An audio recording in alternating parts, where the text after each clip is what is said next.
Respected Shri Akbarji,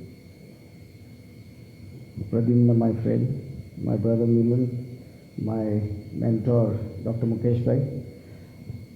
The task is to introduce to you, respected Shri Akbar Sahib, but since Pradyumna has talked a few things which are very close to my heart, I'll just take the liberty of putting them in context of the pharmaceutical industry. The first thing he mentioned was about multidisciplinary, the importance of multidisciplinary approach.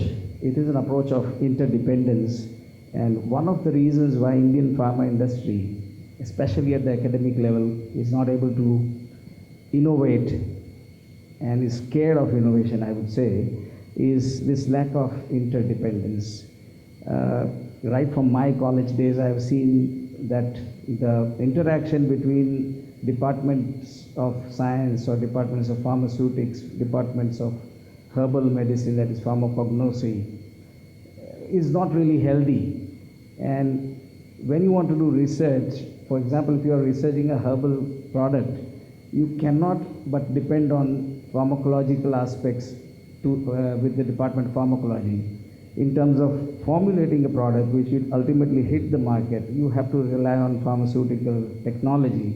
So this interdependence, I think, is, if we could bring that kind of a culture where the department heads of different branches work synergistically, then I'm sure innovation could be triggered.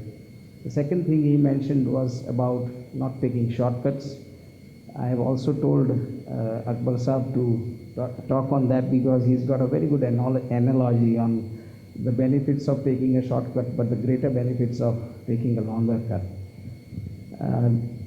Now I'll start with the introduction. Before I start with the formal introduction, I would like to say that Shri M.J. Akbar Saab is very well known as a person, and he's an absolutely remarkable human being as well as a journalist. His thought process itself is innovative. He can put fresh perspectives on old issues.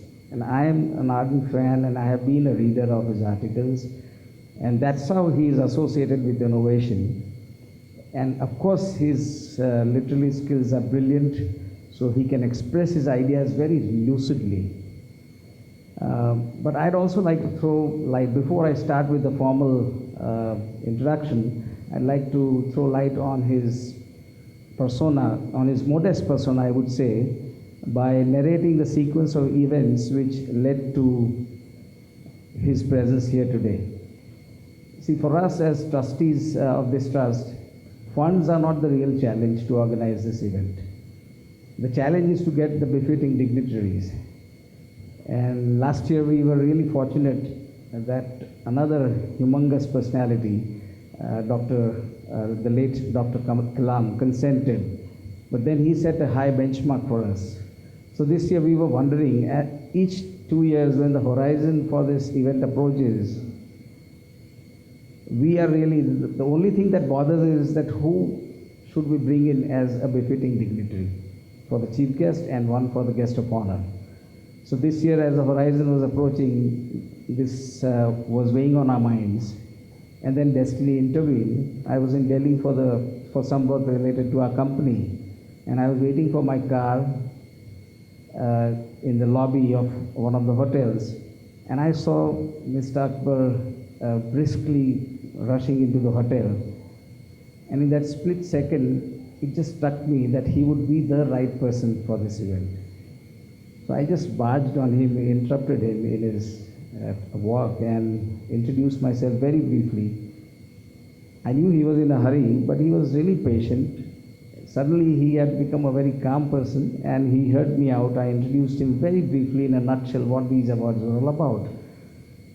And I said that he'll have to travel to Ahmedabad, of course, because the event is always held in Ahmedabad, because the LM College of Pharmacy, from where my father graduated, is here. And he said, "Chalo, is baar Ahmedabad bhi dekh lenge."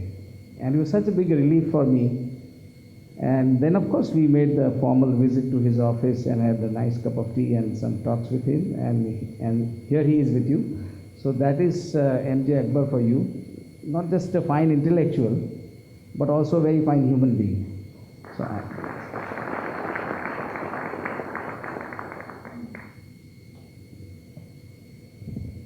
and now I'll provide you the real details of his persona.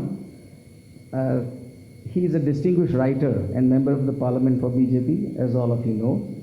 During his career in journalism, he is launched as editor India's first weekly political news magazine, the very famous magazine Sunday in 1976, and 2 daily newspapers, Telegraph and of course the innovative, I would say, Asian Age in 1989 and 1994 respectively.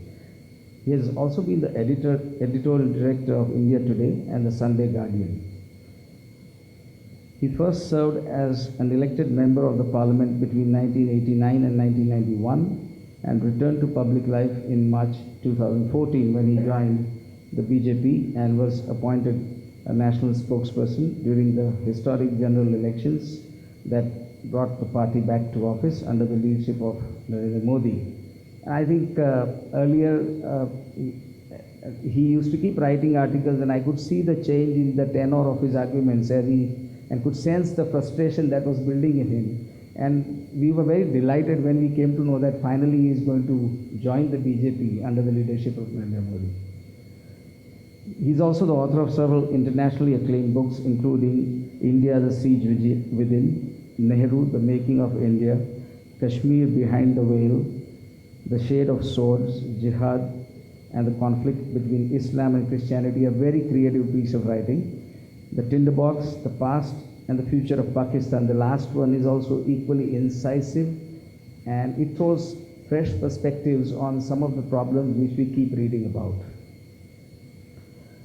In 2004, he was named the member of the committee set up by Saudi Arabia's King Abdullah to draft a 10-year charter for Muslim nations at a special conference in Mecca. In March 2016, he joined the Brookings Institution, Washington, as a visiting fellow in the Brookings Project on US policy towards Islamic world.